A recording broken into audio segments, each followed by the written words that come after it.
Please subscribe and share SWA News.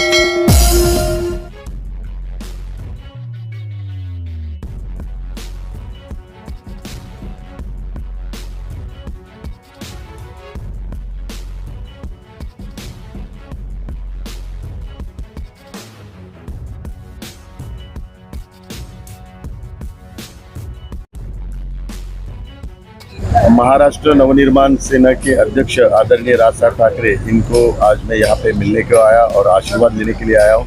आप सभी को पता है, गुड़ी पाड़वा के दिन माननीय राज साहब ठाकरे इन्होंने महायुति को और माननीय पंतप्रधान नरेंद्र मोदी जी के नेतृत्व को बिन शर्त वहाँ पे पार्टी सपोर्ट डिक्लेयर किया हुआ है और इसके लिए मैं उनका आशीर्वाद लेने के यहाँ पे उपस्थित। और मैं खुद को भाग्यशाली भी समझता हूँ कि दक्षिण मध्य साउथ सेंट्रल कॉन्स्टिट्यूंसी में उनका घर है, शिव तीर्थ यहाँ पे। और 18 साल महाराष्ट्र नवनिर्माण स्थापना के बाद 18 साल के बाद पहली बार वो महायुति के उम्मीदवार के नाते मुझे धनुष्य बाण चिन्ह पे वो वोटिंग करने वाले, तो ये भी मेरे लिए एक भाग्यशाली क्षण है। तो और महायुति में मन से का साथ मिलने की वजह से महायुति की ताकत बढ़ी है और दक्षिण मध्य इस चुनाव क्षेत्र में मनसे की पदाधिकारी, मनसे के कार्यकर्ता और राज साहब ठाकरे जी के समर्थक यहाँ पे भारी संख्या में, तो उनका भी समर्थन मुझे मिलने की वजह से मुझे हमारी भी ताकत बढ़ी है और भविष्य में हम सब साथ में काम करें। आप सभी को पता है, जो चुनाव लड़ते हैं तो उनको उसी चुनाव क्षेत्र का रेसिडेंस एड्रेस चाहिए और नहीं तो उनको जो भी उसके नॉमिनेशन उनको देते हैं तो उनके भी रेसिडेंट जो है उनकी एड्रेस चाहिए रहते। तो अनिल देसाई इस चुनाव क्षेत्र में रहते नहीं है, वो साउथ मुंबई में रहते हैं। इसके लिए लोग उनको पूछ रहे हैं कि आप इस कॉन्स्टिट्यूंसी में न रहते हो, यहाँ पे क्यों इलेक्शन में खड़े हो। महायुति को आदरणीय राज साहब ठाकरे ने जो सपोर्ट डिक्लेयर किया है, तो भविष्य में महायुति के जो भी चुनाव रैली हो या चुनाव की प्रक्रिया हो, वहाँ में मनसे के माध्यम से आदरणीय राज साहब ठाकरे जी के मार्गदर्शन से मनसे के नेता भी उपस्थित रहेंगे और वो स्वयं भी उपस्थित रहेंगे। आगे की जो नीति है, चुनाव की नीति है, वो भारतीय जनता पार्टी, राष्ट्रवादी, शिवसेना के सभी वरिष्ठ नेता हैं वो तय करेंगे। शिवसेना ने कहाँ पे भी कुर्बानी नहीं दी है। शिवसेना के मुख्यमंत्री और शिवसेना के मुख्य नेता एकनाथ शिंदे साहब ने इसके पहले एक संकल्प किया था, निर्णय लिया था कि महाराष्ट्र में 45+ सीटें हम जीतेंगे। तो एक मुख्यमंत्री के नाते उनकी वो भूमिका थी, तो वो एक महायुति के भी प्रमुख है और महायुति के माध्यम से हम चुनाव लड़ रहे हैं। कोई भी व्यक्तिगत स्वार्थ इसमें नहीं देख रहा है और पार्टी का भी स्वार्थ नहीं देख रहा है। महायुति कैसे जीतेगी इसके बारे में हम लोग सब सोच रहे हैं। तो इसमें किसी की कुर्बानी नहीं, इसमें किसी का बलिदान नहीं, इसमें सभी का योगदान है महायुति बढ़ाने का और 45 सीट जीतने का। सेनेचे अध्यक्ष आदरणीय राजसाहेब ठाकरे यांना भेटण्यासाठी आणि त्यांचे आशीर्वाद घेण्यासाठी या ठिकाणी मी शिवतीर्थावर आलो होतो। आपल्या सर्वांना माहिती आहे, आदरणीय राजसाहेब ठाकरे यांनी महायुतीला आणि माननीय पंतप्रधान नरेंद्र मोदीजींना बिनशर्त पाठिंबा गुढीपाडव्याला घोषित केला होता आणि म्हणून महायुतीचा उमेदवार म्हणून या ठिकाणी मी त्यांचा आशीर्वाद घेण्याकरता उपस्थित होतो। आणि आपल्या सर्वांना माहिती आहे, हा दक्षिण मध्य लोकसभा मतदारसंघ आहे आणि या दक्षिण मध्य लोकसभा मतदारसंघामध्ये आदरणीय राजसाहेब ठाकरे यांचं या ठिकाणी वास्तव्य आहे। ही पण माझ्या दृष्टिकोनातून एक अभिमानाची गोष्ट आहे। आणि एक दुसरं माझं भाग्य आहे की 18 वर्षानंतर महाराष्ट्र नवनिर्माण सेनेच्या स्थापनेनंतर आदरणीय राजसाहेब ठाकरे महायुतीचा उमेदवार म्हणून पहिल्यांदाच म्हणजे 18 वर्षानंतर धनुष्यबाणावर वोटिंग करणार आहे। हे पण मी माझं भाग्य समजतो महायुतीचा उमेदवार म्हणून।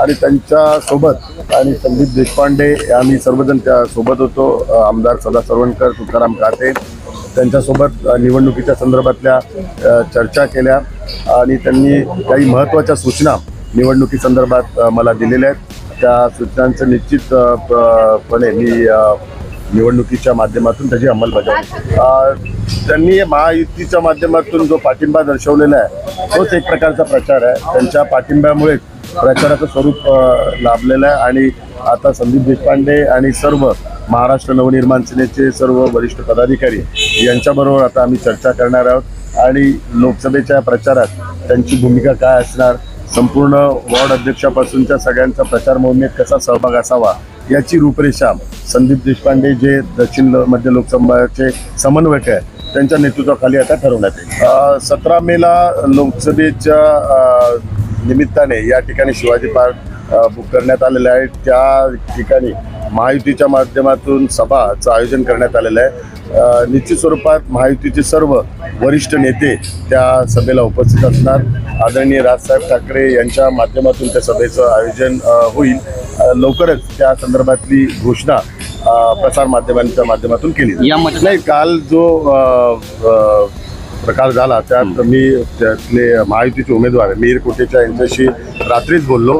काही गैरसमजुतीतून हा प्रकार झाला. भविष्यात असा कुठलाही प्रकार होणार नाही, कारण महायुतीचे चारही पक्ष शिवसेना, भारतीय जनता पार्टी असेल, राष्ट्रवादी असेल, RP आणि आता मनसे या सर्व पक्षांचा सन्मान राखला जाईल आणि सर्वांना विचारात घेऊनच सर्व कार्यक्रम आणि ज्या सभा आहेत त्या आयोजित केल्या जातील. मुंबईचे खासदार आणि उमेदवार राहुल शेवाळे यांनी आज सन्मान्य राजसाहेबांची भेट घेतली.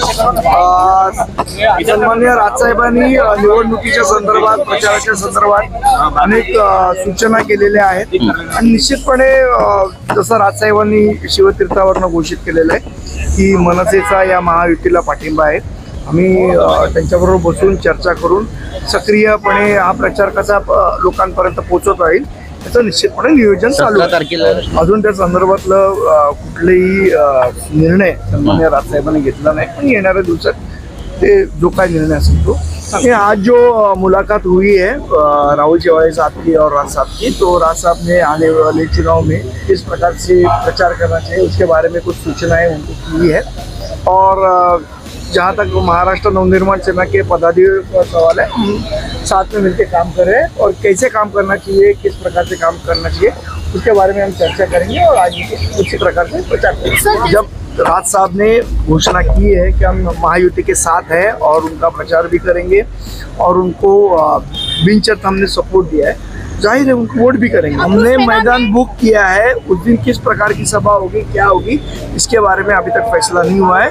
सब वरिष्ठ नेता मिलकर बैठ के फैसला करेंगे. मोदी जी और राज ठाकरे एक साथ दिखाई देंगे? आज तो मैं कुछ बता नहीं पाऊंगा उसके बारे में, जो भी निर्णय है वो राज साहब लेंगे.